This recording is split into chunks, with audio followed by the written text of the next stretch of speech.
All right. Well, hello. I haven't asked your name yet. What's your name? My name is Rob. Rob. Rob, yeah. Robbie G is my hip hop name. Right. Yeah.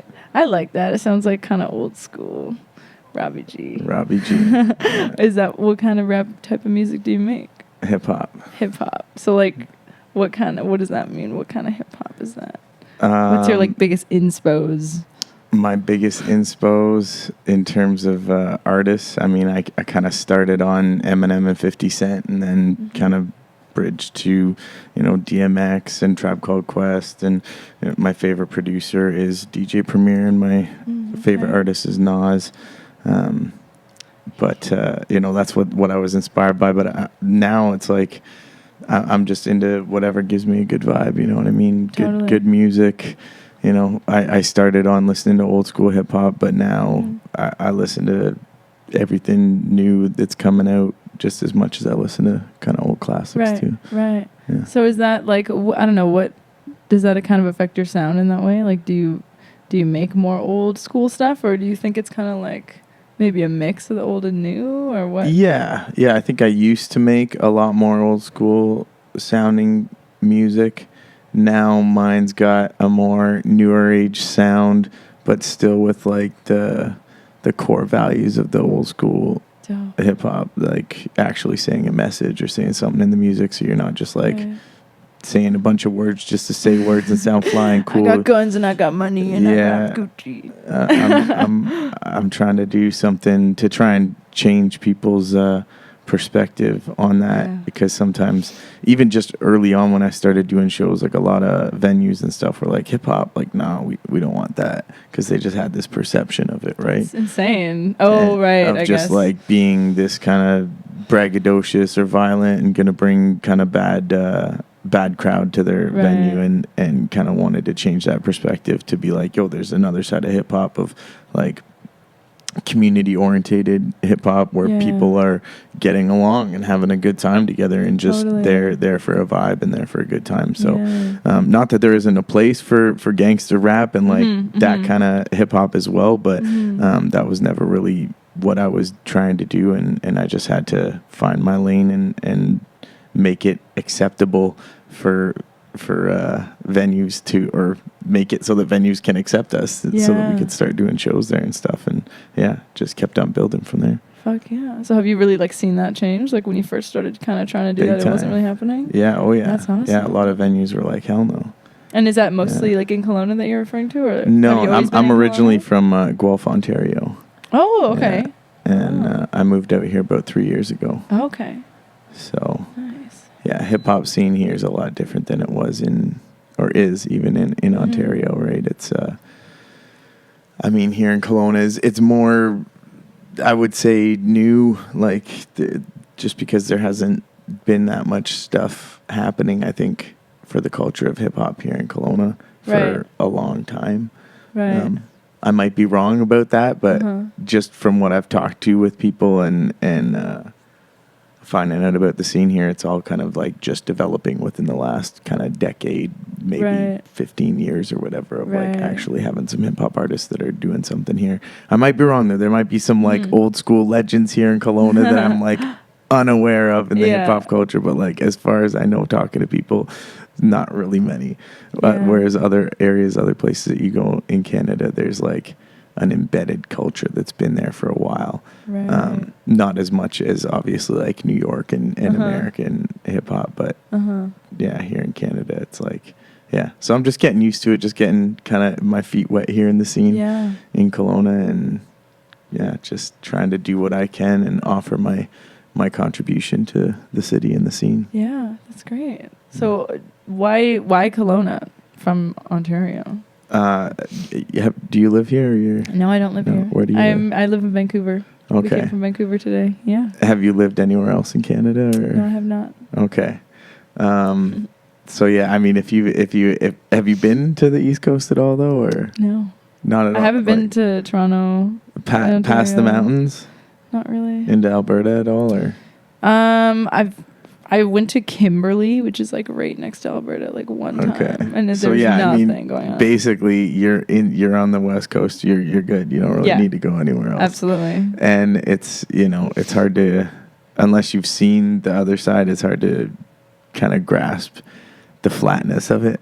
I've heard. And I mean, which is cool for a while, but when you get a chance to see the beauty of BC and just the mountains and the landscape and everything, like, it's insane. Like, we took a helicopter ride yesterday to the top of Terrace Mountain, which was pretty dope to see. That's sick. And just like looking at the land from up there is just, it's mind-boggling. Yeah. It doesn't even make sense. You're just like, how is there so much beauty right here? These lakes, the hills, there's like ice-capped mountain peaks in the distance. Yeah.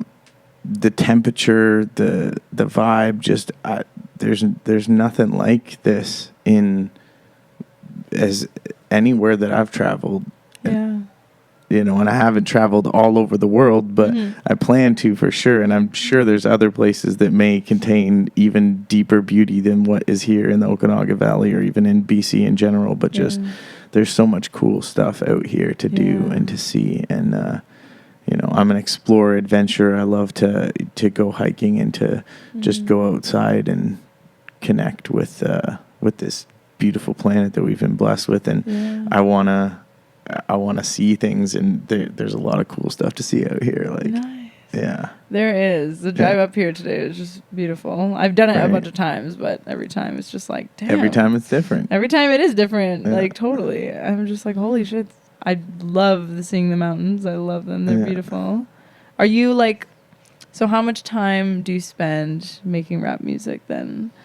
Like, is it like a all the time grind thing for you, or are you like, do it but still, you know, get outside, go hiking? Yeah, this is my life. So I've been making music for over a decade now, and released an album every year since I came out, and then another like 5-6 mixtapes on top of that. So I've got a lot of music. That's good. Like a ton of releases, tons of music videos online. So I mean, this is kind of what I do.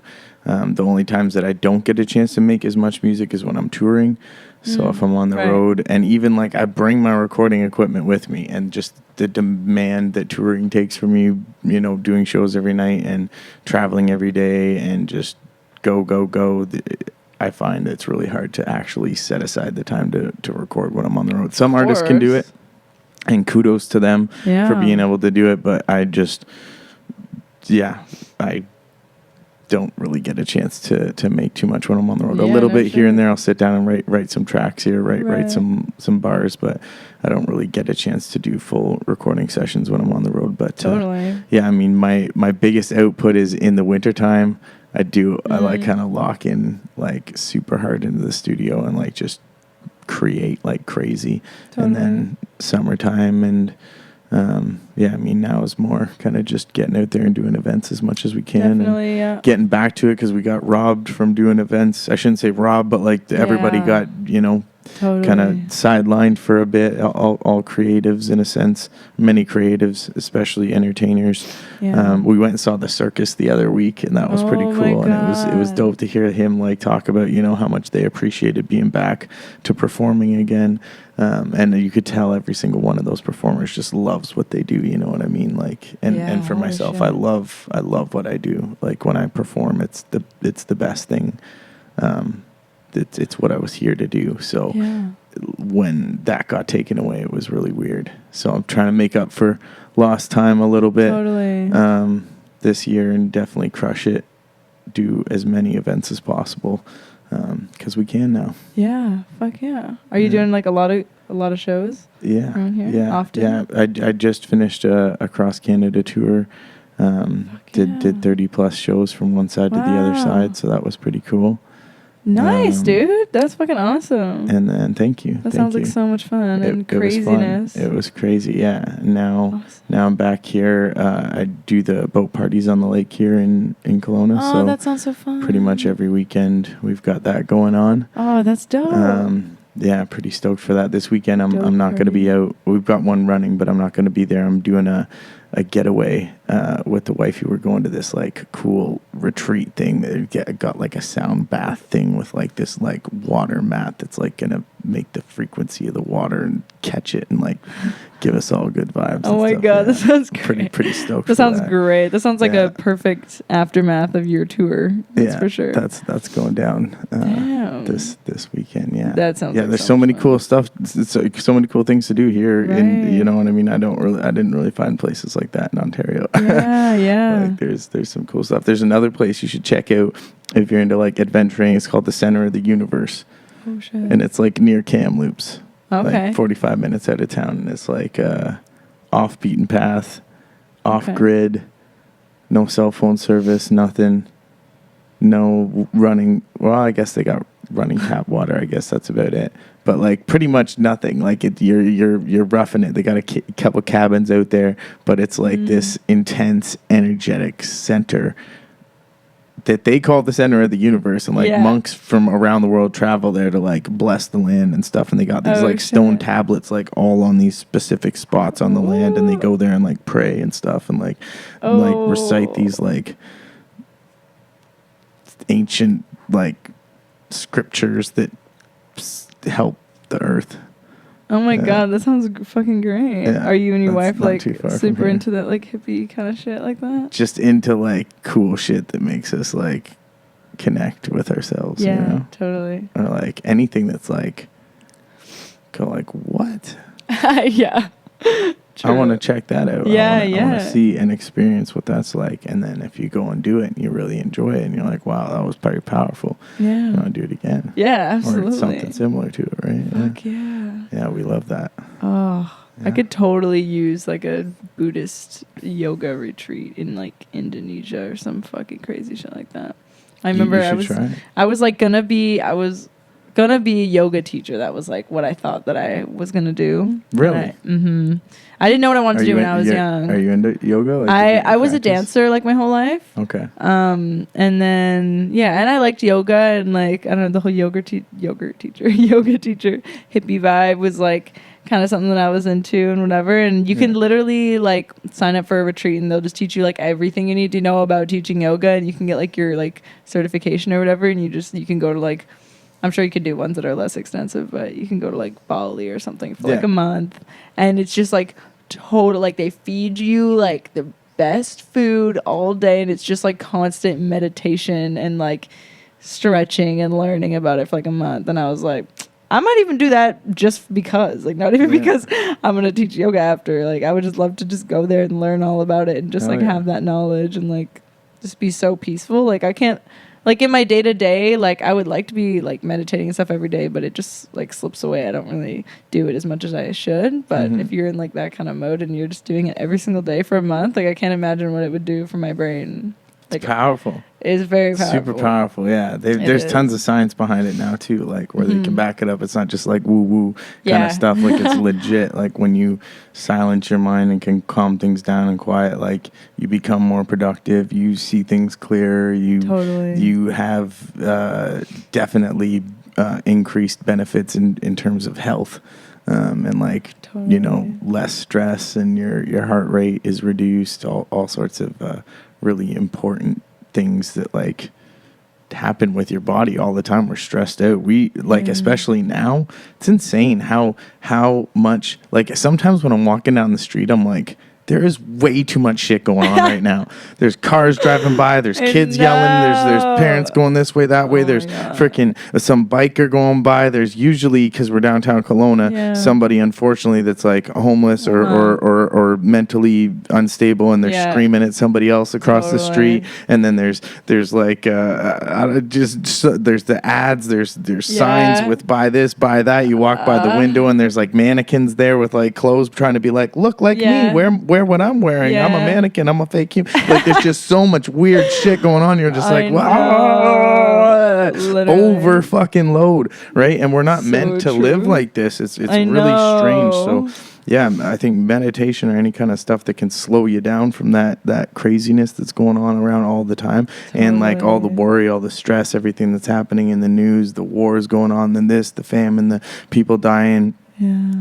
Just random stuff that's just like there's a lot of things that you could focus on that can bring you down, which is why Absolutely. I feel like the depression is super high, suicide rates are high. Right. Everybody's like trying to fix problems with medication and pills and just, you know, trying to fix their problem with the Band-Aid that doesn't actually get to the root of the problem, things like that, you know what I mean? So always just I feel like meditation, things that can slow us down a little bit and quiet the madness that's happening inside our minds and around us is pretty crucial. And even just like getting away from your regular routine for a month or a week can be beneficial, even for a day, you know, like don't do the same thing that you regularly do. Waking up, looking at the phone, going and scrolling through this or that, message this and that. Like take a few days where you don't have cell service. Totally. You know what I mean? Turn that phone off. Like you're not going to die without it. Just don't have it for like a day. It's crazy. It's maddening. And I remember seeing a post the other day that said that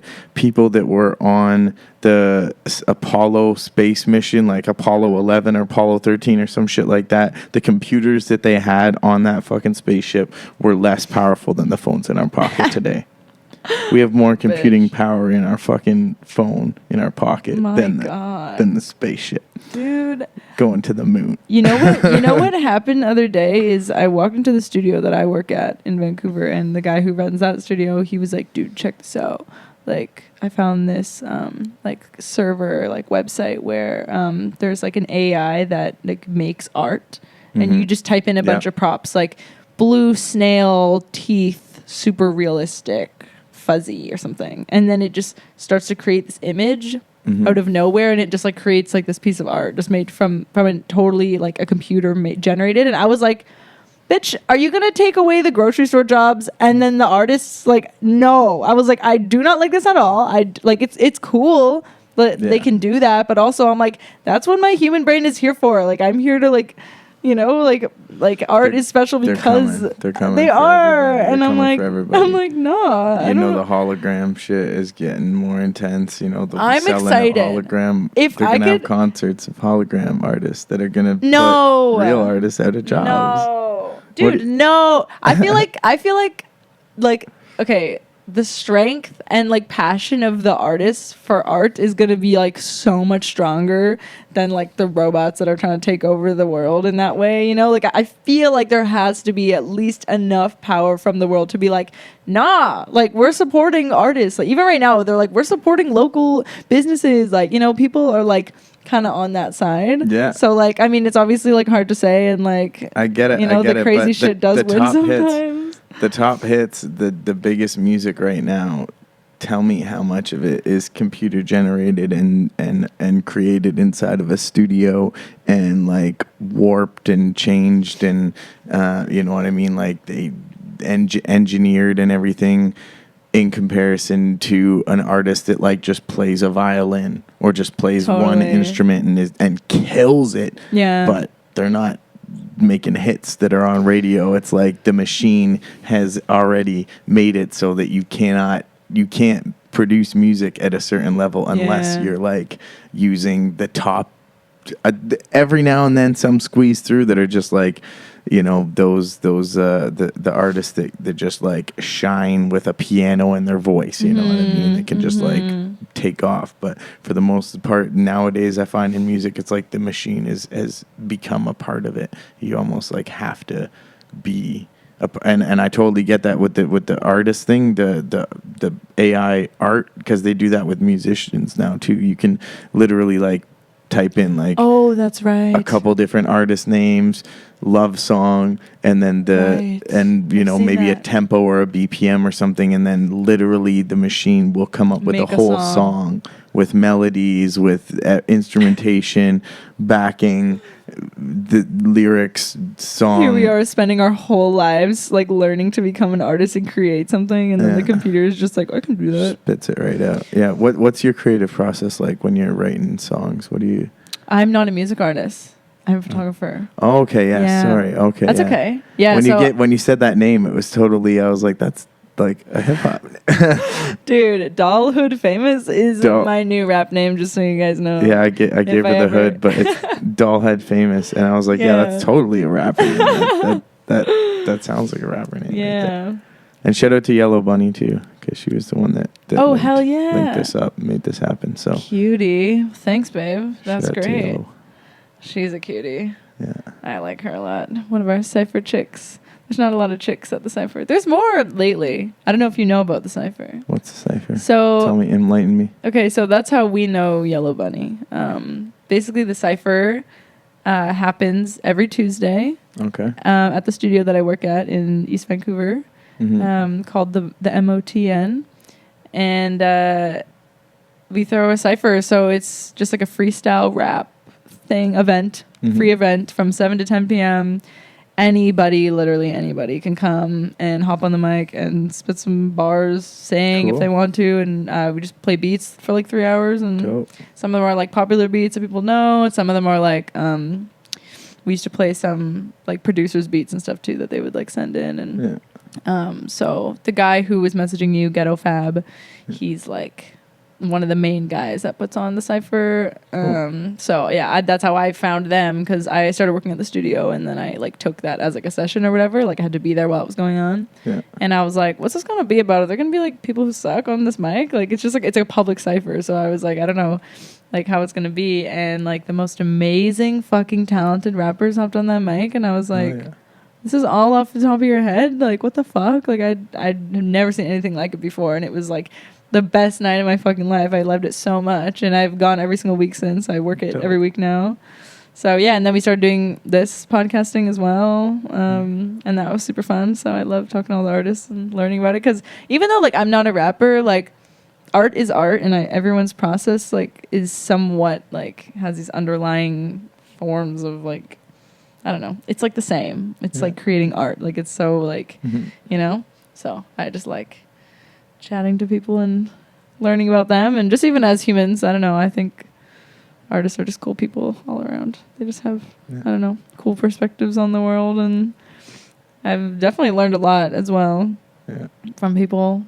It's creatives, right? Yeah, creatives, people who are put here to channel and make art for other people to enjoy. And it creates like a good community too, because like, I mean, I haven't felt like this for like a while, but when I first like started to make art and stuff, I was like, I don't know if this can be like a job, like, you know, like this is just for fun. I'm taking photos. Like I need to have like a backup real job or whatever, you know, because this isn't like, I don't know, like the chances of me like making it are low, or like whatever I would think.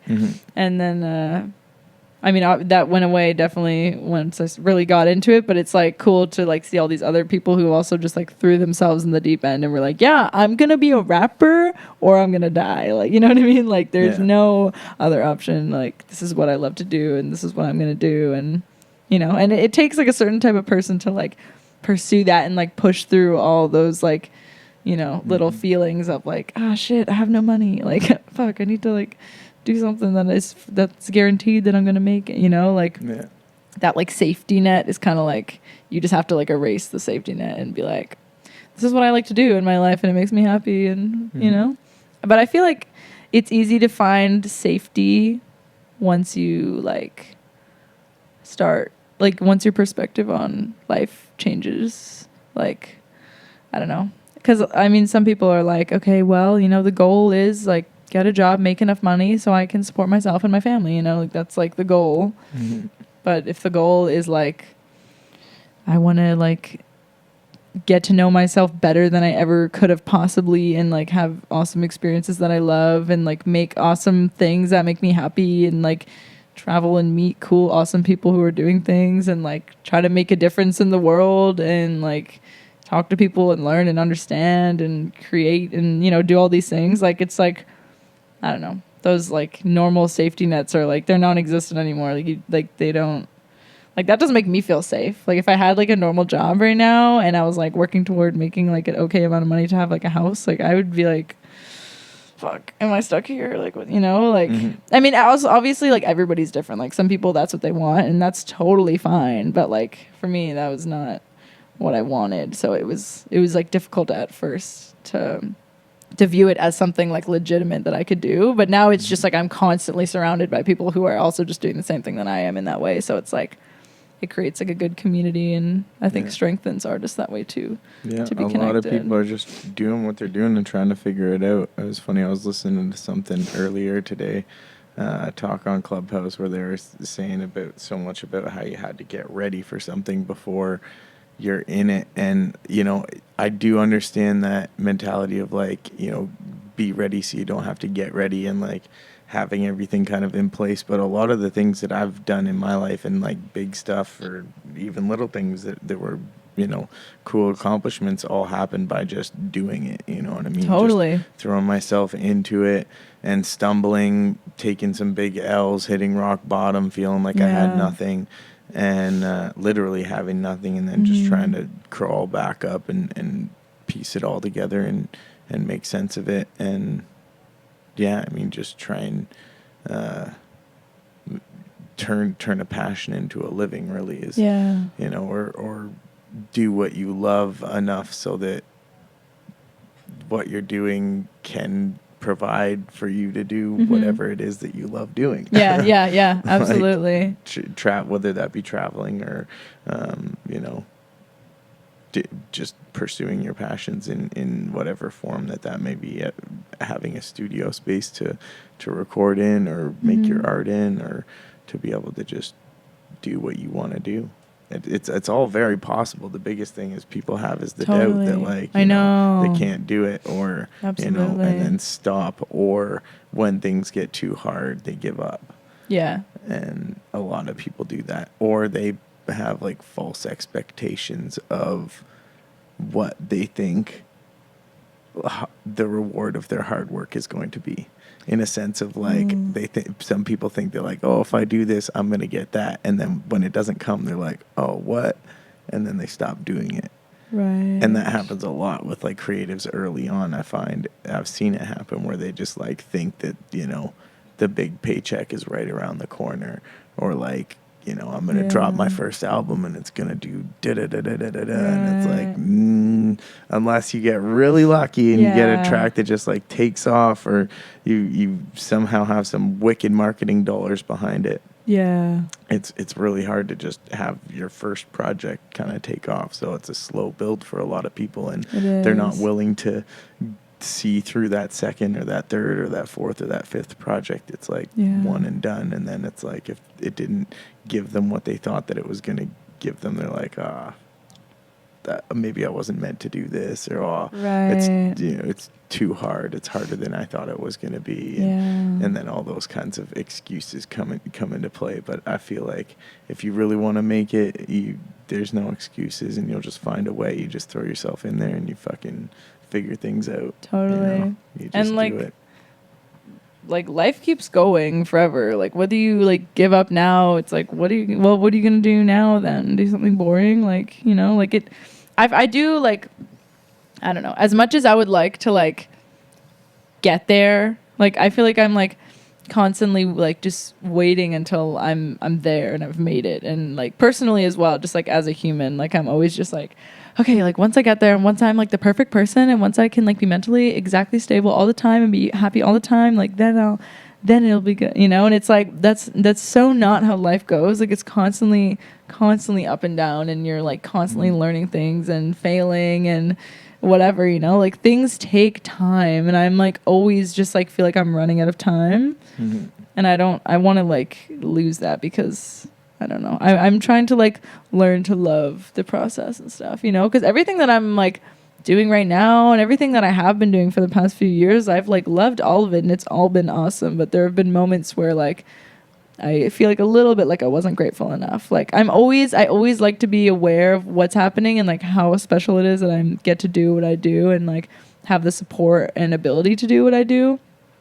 So I haven't taken like you know, advantage of those moments, but there are times where I'm like down on myself or like having a little bit of doubts, and I'm just like, how am I having doubts right now? Like everything that I have done has led me to where I am now, and I'm constantly evolving and constantly new things are happening, and like it's always happening how it's supposed to, and like that's great, you know, and having faith in the universe and the process to just like, you know, keep me going along the way is like, it always works out and it always goes how even if it's not how I think it was going to, like, you know, it'll always be, I don't know, still amazing. Even if it's not exactly what I thought, it'll still be like what I need it to be and whatever. And so it's like silly when I like have those doubts and stuff, because yeah, I mean, famous people weren't famous at one time, you know, people who weren't successful, they weren't successful at a time, you know, like, and you never know what the future holds. You just got to keep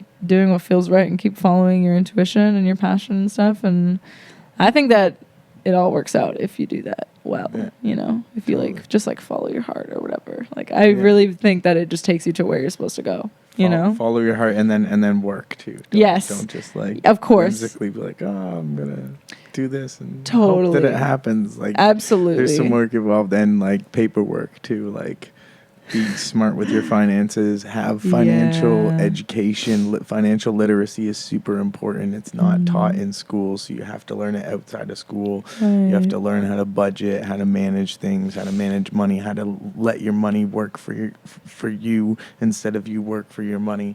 A lot of that kind of stuff is like super key to the success of everybody who's like made it. Speaks on that, will preach on that. It's just like you as fast as you make it, you can lose it, you know what I mean? Totally. That is a lesson that I need to learn for sure. It's hard to do, and something that, like I said, it's not taught really, so you have to teach yourself. Totally. The biggest important lessons in life are not taught to us in school. I know. Everything important that I've ever learned has been like with my own brain thinking about things, like not through school at all in any way. I mean, they teach basics, which is good. You know, I guess some things are in there somewhat okay, but for the most part, it's not really. They need meditation classes in school. I have been saying this. They just need an overall wellness class. Like, you know, like a mental health class. Like, totally. Here's how you be happy and not get super pissed at little things happening, and how to accept things in life, and like how to learn who you are. Like, all of those things are not taught in school, even in the slightest. And I always have been like, that's the most important lesson I've ever learned in my life. Why is math important? That's completely wasting my time. Like, that's so much more important than those type of things. Like, I was just like, I don't know. Your moods and like even like just how to deal with aggression, or when you get mad, how to bring yourself back down. All these kinds of things. Like, none of that is really taught in school. No. Like, that's anger management class that you end up having to go to when you knock somebody out. Once it gets really bad. Because they never taught you how to deal with your anger early on, and then all of a sudden you just freak out and snap on somebody someday because, you know, they pushed your buttons. And you don't understand how your own brain works. You know, that's I think that has a huge part. Like, a lot of people just don't understand why they're feeling how they're feeling, and that's like just the problem. You know, like if they can like somehow enlighten the people to kind of like understand themselves more and like dig deep and ask questions and all that stuff. Ask them what they're having for breakfast. Yeah. That has a lot to do with it. What's in your gut, there's a direct, you know, relationship between the gut and the brain. And that's rarely talked about in schools. And the fact that like a lot of the school food programs are not good for the kids. They're not healthy. And like most school cafeterias, it's disgusting. I remember our school cafeteria, we had like these burgers. I would get the burgers all the time because it was just this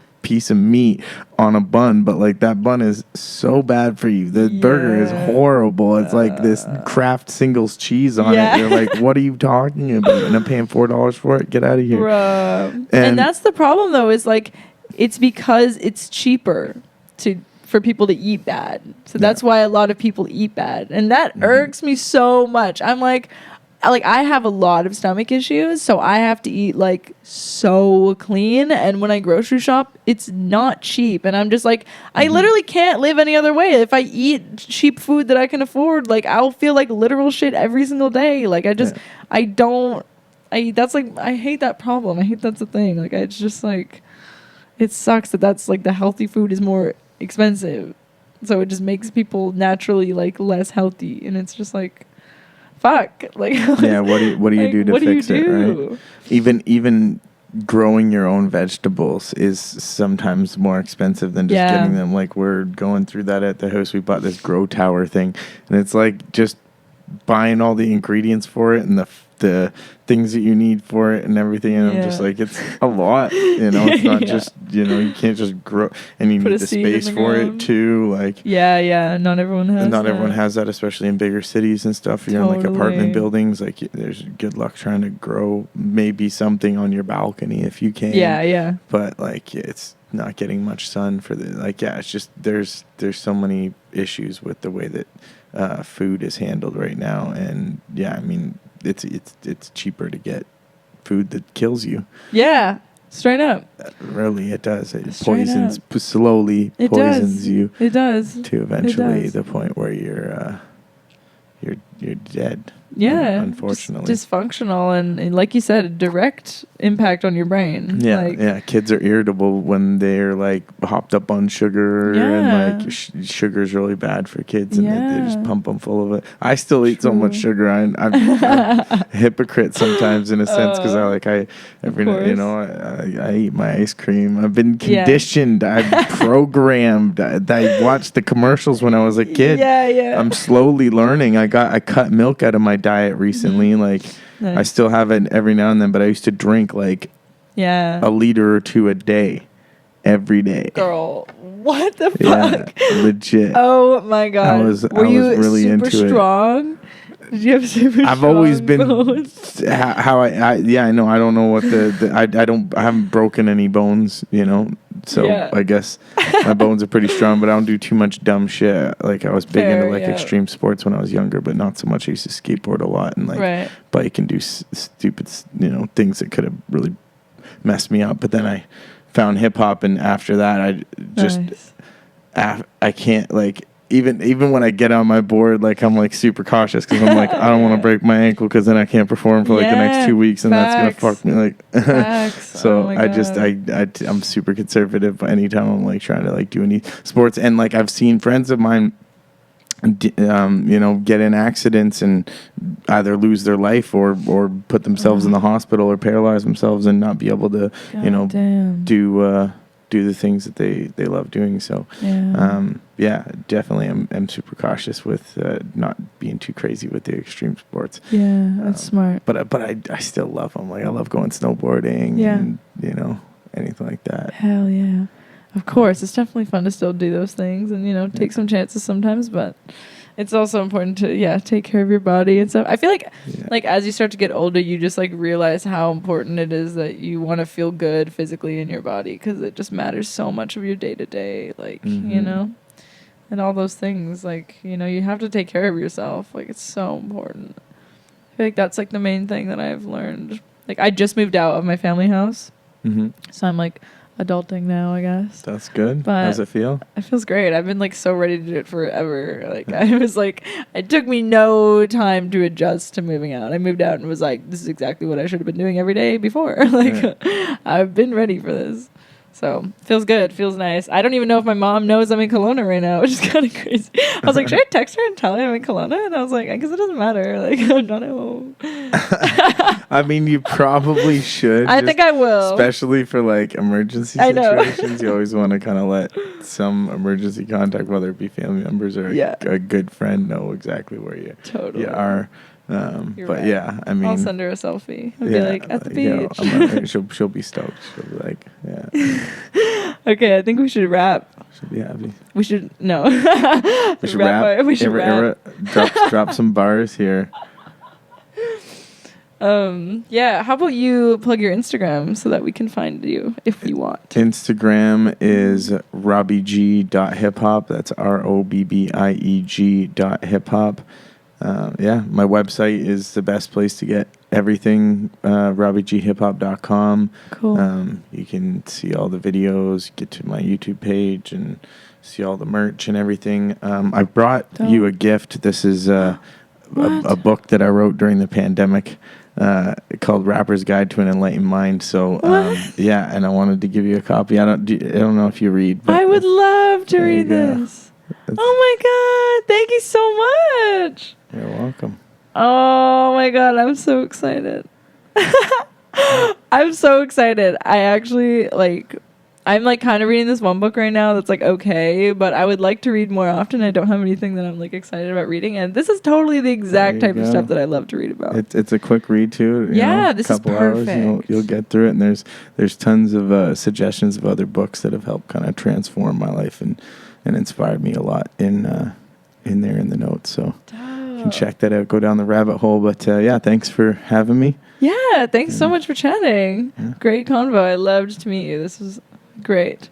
Beautiful. I wish you the best of luck on everything that you're doing, all your shows, and your nice little weekend with your wifey. I hope it goes well. Yeah, we're pumped. Hell yeah. Hell yeah. Awesome. Well, thank you so much. Of course. And also, I'll do my little plug. I usually do Facebook Lives, doing performances every Thursday night on my Facebook, usually around 6 p.m. Pacific time, 9 p.m. Eastern. And I'm about to go on and do one right now. So hell yeah. Thursday night. That's what's popping. But yeah, thank you so much for having me. Of course. And Dope. Wishing you the best. Thanks, peace. man. Peace.